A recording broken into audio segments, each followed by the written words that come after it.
نے بچیوں کو گھنگرو پہنائے؟ یہودیوں نے آ کر، میں طوائفوں کے بازار بھی جاتا ہوں اللہ کے فضل سے، ان بچیوں کی کہانی سن کے میرا کلیجہ پھٹ جاتا۔ یہ طوائف بن گئی اور نچانے والا ویسے کا ویسا صحابی رہا، جس نے گھنگرو پہنائے، جس نے اس کی عزت سے، اس کی عزت کو پیسوں پہ خریدا، وہ تو ویسے کا ویسا صاحب ہے، اور جو بک گئی اپنی غربت کی ماری ہوئی وہ طوائف بن گئی، وہ رنڈی بن گئی۔ کس نے ان کو طوائف بنایا ہے؟ کس نے ان کو رنڈی بنایا ہے؟ کس نے انہیں گھنگرو پہنایا؟ ڈیفنس والوں نے نہیں پہنائے، کراچی، ملتان، لاہور والوں نے نہیں پہنائے، کس نے پہنائے ہیں؟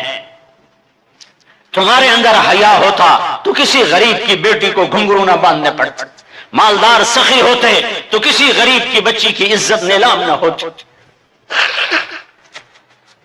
بنی اسرائیل میں ایک نوجوان تھا، کفل اس کا نام تھا، میرے نبی نے قصہ سنا ہے ترمذی میں۔ وہ روزانہ نئی لڑکی لاتا تھا اپنی عیاشی کے لیے۔ ایک رات ایک لڑکی کو لے کر آیا، 60 دینار آج کا 30 لاکھ روپیہ ہے، 60 دینار آج کا 30 لاکھ روپیہ ہے۔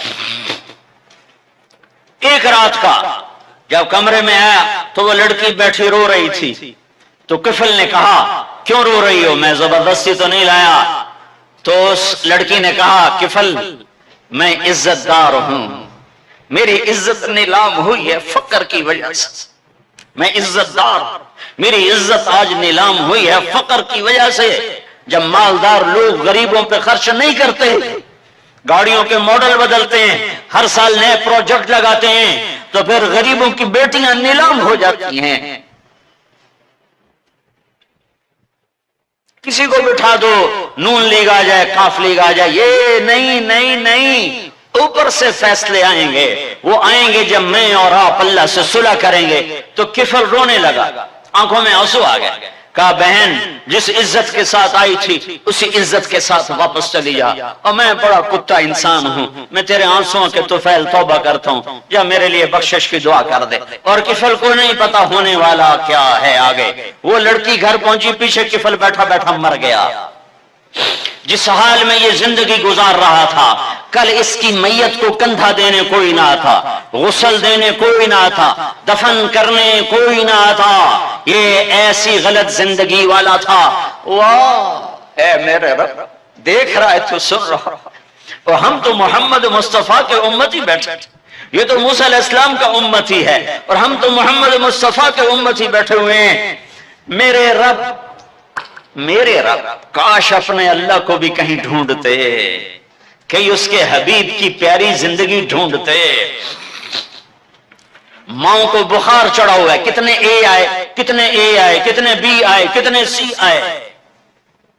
تاجروں کو بخار چڑھا ہوا ہے، اس سال پروجیکٹ مکمل ہوگا کہ نہیں ہوگا، اگلا کب شروع ہوگا۔ میرے رب نے اگلے دن جب صبح ہوئی اور لوگ اٹھے تو انہوں نے دیکھا تو کفل کے دروازے پر لکھا ہوا تھا بڑا نورانی چمکتا ہوا، ان اللہ قد غفر للکفل، اے لوگو اللہ نے کفل کو معاف کر دیا ہے۔ اس لکھنے کا کیا مطلب تھا کہ جاؤ کندھا دو، جاؤ غسل دو، جاؤ قبر میں اتارو، ہم نے معاف کر دیا۔ یہ تو اللہ کے نبی کی امت ہے۔ اگر اپنے مسائل کا حل کرنا ہے تو قرآن میں ڈھونڈو، ان ھذا القرآن یہدی للتی ہی اقوم، قرآن میں ڈھونڈو۔ وننزل من القرآن ما هو شفاء، قرآن میں ڈھونڈو۔ احکمت آیاتہ ثم فصلت من لدن حکیم خبیر، قرآن میں ڈھونڈو۔ وتمت کلمت ربک صدقا وعدلا لا مبدل لکلماتہ، قرآن میں ڈھونڈو۔ انہ لقول فصل وما هو بالہزل، یہ میرے رب کا کلام ہے، پیغام ہے۔ آؤ اپنا ہاتھ چھڑا کر اللہ کے حبیب کے ہاتھوں میں دے دو۔ میرے رب نے اعلان کیا یا سود چھوڑ دو یا میں اور میرا رسول تمہارے خلاف اعلان جنگ کریں گے۔ اور بڑی آسانی سے کہہ دیتے ہیں سود کے بغیر پھر تجارت کیسے چلے گی؟ یہ اللہ کو راضی کر لو جو تجارت چلا۔ اللہ کا قرآن بھی جھوٹا، اللہ بھی جھوٹا، اللہ کا نبی بھی جھوٹا۔ چلے گی تجارت حرص و ہوس چھوڑ دو، چلے گی تجارت جھوٹ چھوڑ دو، چلے گی تجارت لالچ چھوڑ دو، چلے گی تجارت طمع چھوڑ دو، چلے گی تجارت ہوس چھوڑ دو، چلے گی۔ اللہ سچا یا میں سچا، میرا نبی سچا یا میں سچا؟ 100 میں 100 افسر رشوت لیتا ہو،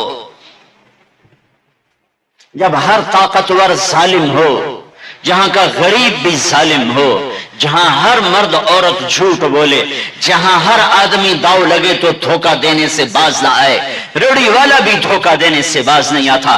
ہمارا مزدور دھوکے باز ہے کہ 8 گھنٹے کا کام 48 گھنٹے میں کرتا ہے، ہمارا مستری دھوکے باز ہے، 1 ہفتے کا کام 1 مہینے میں کرتا ہے۔ میں کہاں اور کیا کیا دکھاؤں۔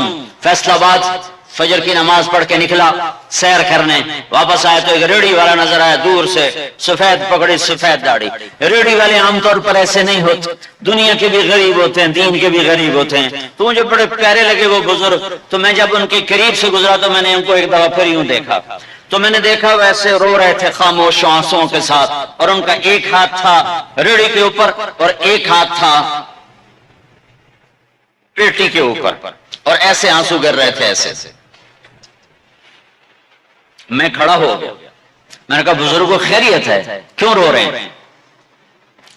تو کچھ بولی نہیں، کھول کر کچھ بولے نہیں، پیٹی میرے آگے ایسے الٹا دی، ساری ریڑھی پر سیب بکھر گئے، جو پہلی لیئر تھی وہ ستھرے سیب تھے، نیچے سارے گلے ہوئے سیب تھے۔ یہ کسی طاقتور نے دھوکہ نہیں دیا، ایک مزدور نے دھوکہ دیا ہے، ایک باغ خریدنے والے نے دھوکہ دیا ہے، جنہیں 1,00,000 2 لاکھ میں سیب کا باغ خریدا ہوگا اور اس نے اپنے گندے بھی نکالے ہوں گے۔ آئے ہائے ہائے، وہ کہنے لگے بیٹا میں بہت غریب ہوں۔ یہ جو انہوں نے بہت پہ زور دیا، یہ آج بھی جب میں یہ قصہ سناتا ہوں میرا زخم ایسے تازہ ہو جاتا ہے کہ لگتا ہے وہ بہت کا لفظ پھر خنجر کی طرح میرے دل میں اتر گیا۔ بیٹا میں بہت غریب ہوں، میں صبح سویرے منڈی جاتا ہوں، ایک پیٹی لاتا ہوں موسم کے پھل کی، عصر تک وہ بک جاتی، پھر میں اپنے بچوں کے لیے تازہ آٹا لے کے، آج کسی میرے بچوں کی روٹی مجھ سے چھین،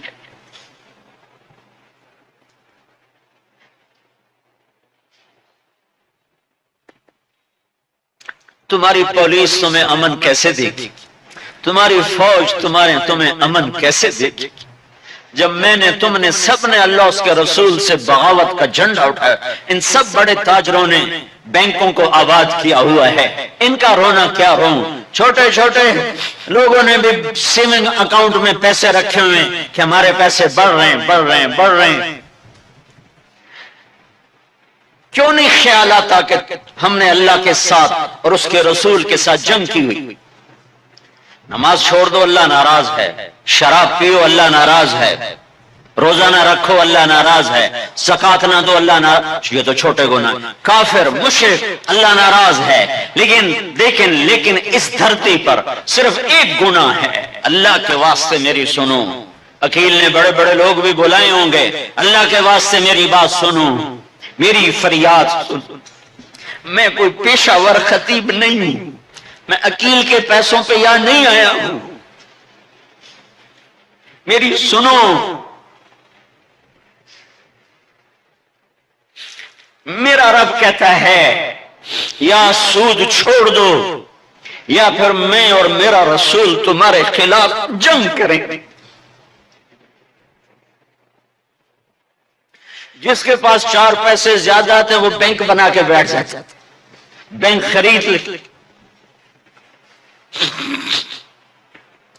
پہلے اللہ سے صلح تو کرو.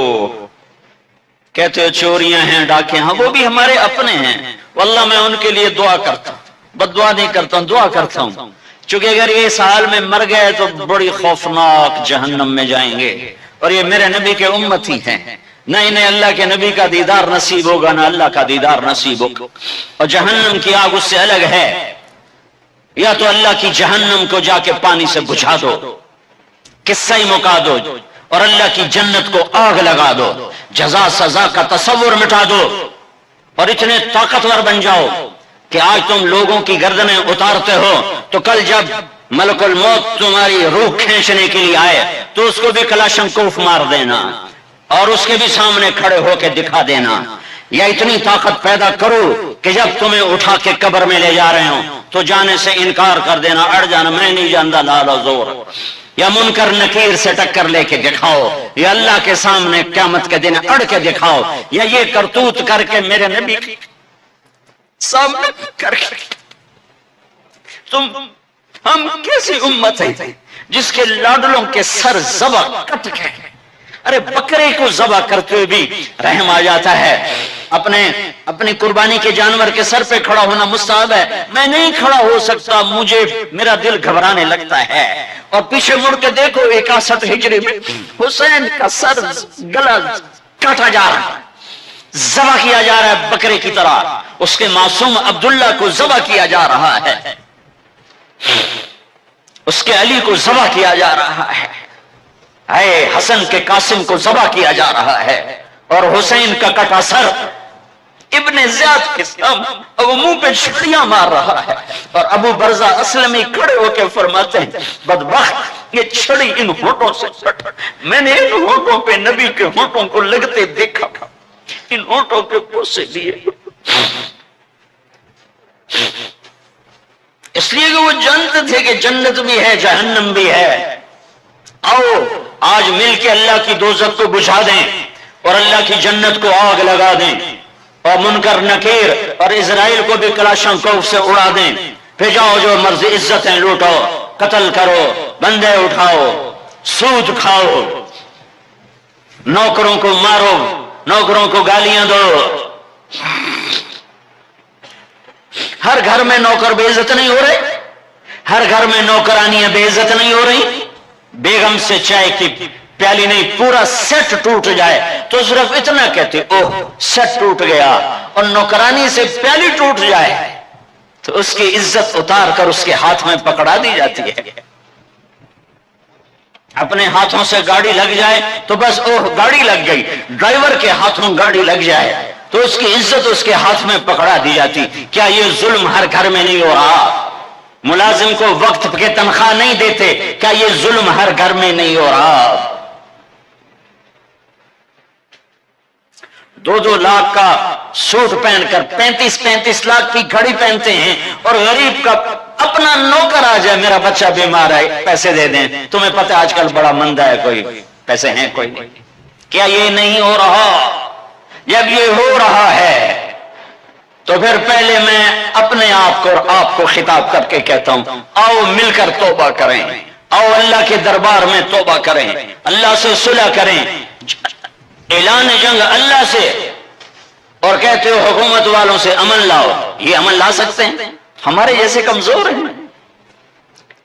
پولیس امن لا سکتی؟ سارے پاکستان کی پولیس 6-7 لاکھ 8 لاکھ 10 لاکھ، سارے پاکستان کی فوج 7-8 لاکھ، یہ کیا کر سکتے ہیں؟ ہاں اسے بلاؤ جو سوتا نہیں، اسے بلاؤ جو اونگتا نہیں، اسے بلاؤ جو ڈرتا نہیں، اسے بلاؤ جو دبتا نہیں، اسے بلاؤ جو گھبراتا نہیں، اسے بلاؤ جس کے لشکر کی حد نہیں، جس کی ذات کی حد نہیں، جس کی طاقت کی حد نہیں، جس کے خزانوں کی حد نہیں، جس کی قوت کی حد نہیں، جس کے ملک کی حد نہیں، جس کی شاہی کی حد نہیں، جس کی کبریائی کی حد نہیں، جس کی عظمت کی حد نہیں، جس کی ہیبت کی حد نہیں، جس کے لشکروں کی حد نہیں، جس کی جاہ و جلال کو زوال نہیں، جس کی ذات کو موت نہیں، جس کی ذات کو حاجت ضرورت نہیں. وہ کون ہے؟ وہ کون ہے؟ وہ اللہ ہے. وہ کون ہے؟ وہ رحمان ہے. وہ کون ہے؟ وہ رحیم ہے. وہ کون ہے؟ وہ الملک القدوس ہے. وہ کون ہے؟ وہ السلام المؤمن المہیمن ہے. وہ کون ہے؟ وہ العزیز الجبار المتکبر. وہ کون ہے؟ وہ ہے جو تمہاری شارخ سے زیادہ قریب ہے، اور اسی کو ہم ننگے ہوئے کھڑے ہیں.